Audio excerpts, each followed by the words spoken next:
so much, Carly. And now we have another wonderful woman to welcome to the stage.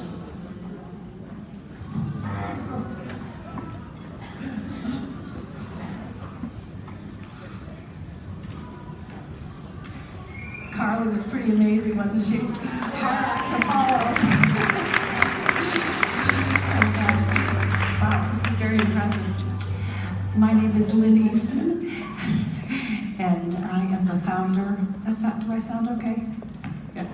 I am the founder of East Events, which I founded in the mid-90s. It's a long time ago.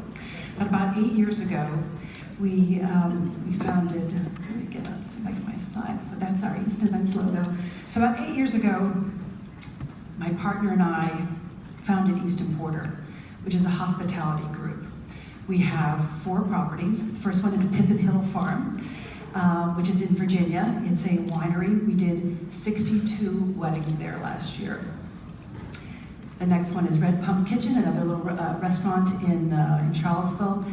And then down in Charleston, we have an event space and a restaurant called Cannon Green. And then last but not least is Zero George, which is a boutique hotel, which is sort of a little bit of a darling of the design world down in Charleston.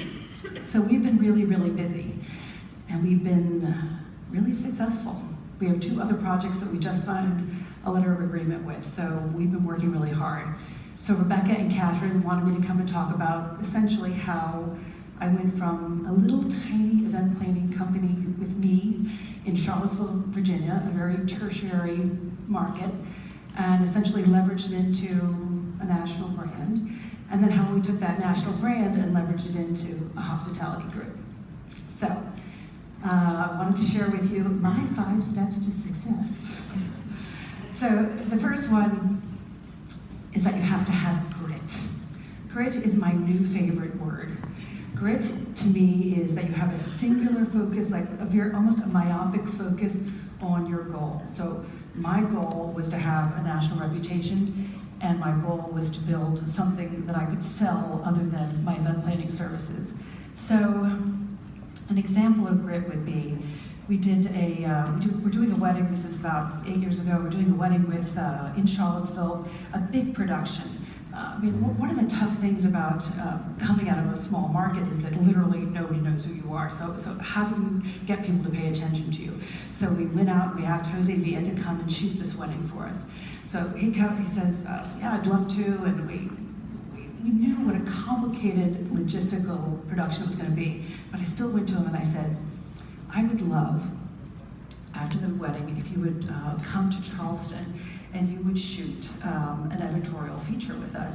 And he says, as only Jose can say, oh darling, I would do anything for you, but I think it's probably really more than we can take on. I think we've got our hands full with the wedding. Why don't we just postpone it a couple months and we'll do it a little in the future?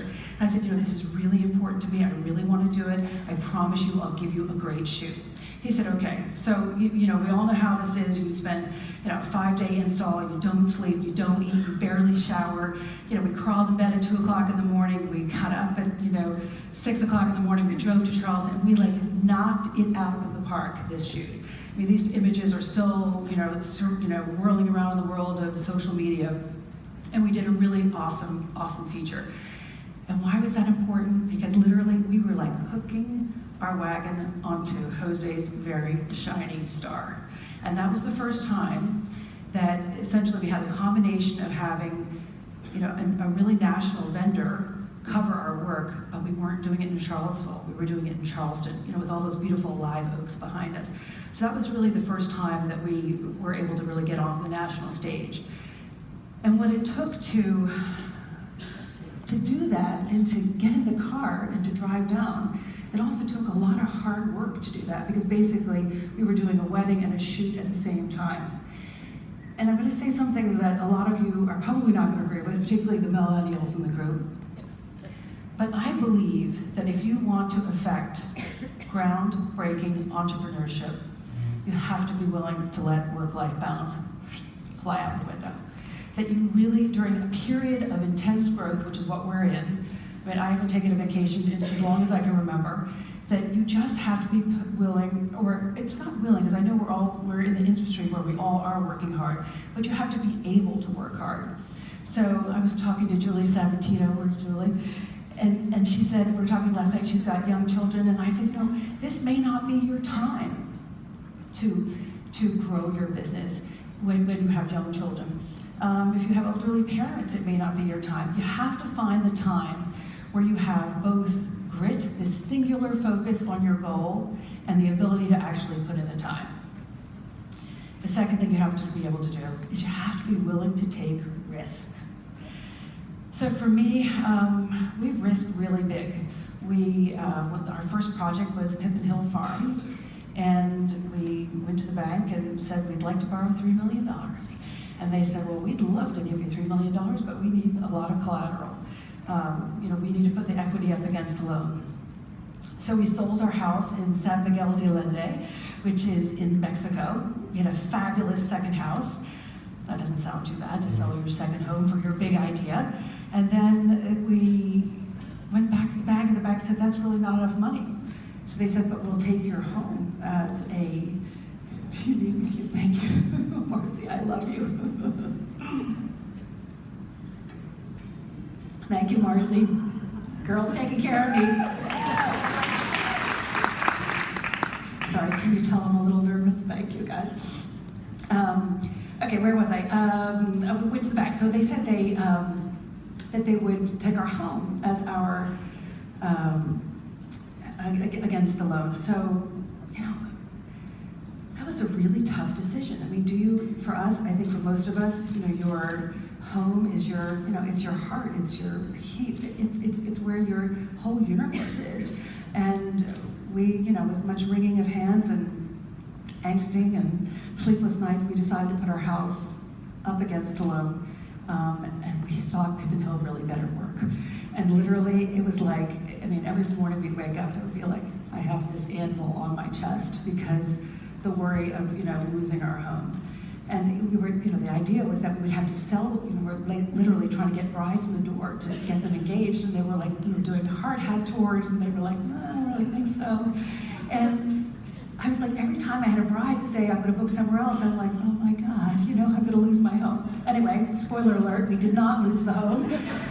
Pippin Hill was really successful, so all that was really, that all worked out. But still, every project we do, we still are risking. We haven't had to put the house up again. I hope not to do that, but we are willing to risk. So if you are going to grow your business, you've got to have some tolerance for risk. Let's see. Okay, so fake it till you make it. So when my director of marketing saw that I was going to do this, she was like, what? You cannot tell people to fake it.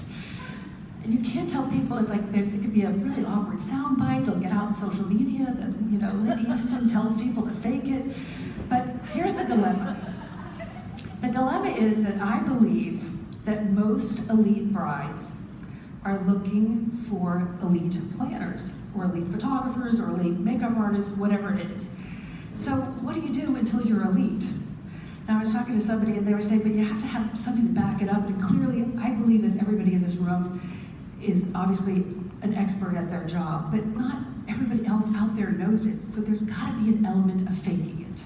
So an example of that for me would be, in the early days when I was a boutique, which is code for being by yourself, event planner. I shouldn't use that anymore, right? Or bespoke and boutique, I think. So I would be trying to court clients, and I'd be emailing back and forth with them, and I would say, I'd love to chat with you on Thursday, great, and just 2 o'clock work, perfect. And I said, if you don't mind just calling my office, that'd be great. And then I would go and I would call all of my girlfriends and see who could come over and answer the phone for me. And I had my best friend, she did it the best, she was like, hello, Easton Events. Yes, I'm sorry, she's on the other line, but I know she's expecting your call. May I ask you to hold for just one moment, please? She'll be right with you. So why did I do that? I did that because I wanted to create a little separation between the client and myself. I have not answered my own phone in 8 years. Do you know how hard that is? How many interns you have to have circling the phone? Don't answer it! I mean, it's really, really hard. But I want, I want to have that separation. I want to have that client, feel that they can't reach me all of a sudden. If a client says, are you available to, on April 12th? I never say I'm available April 12th. I say I have somebody else looking at the date. It's a little bit giving yourself a buffer between the client.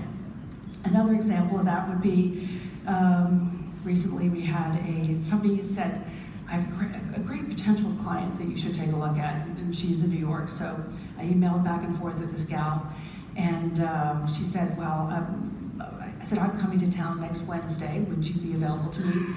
And she said, no, actually I'm going to be out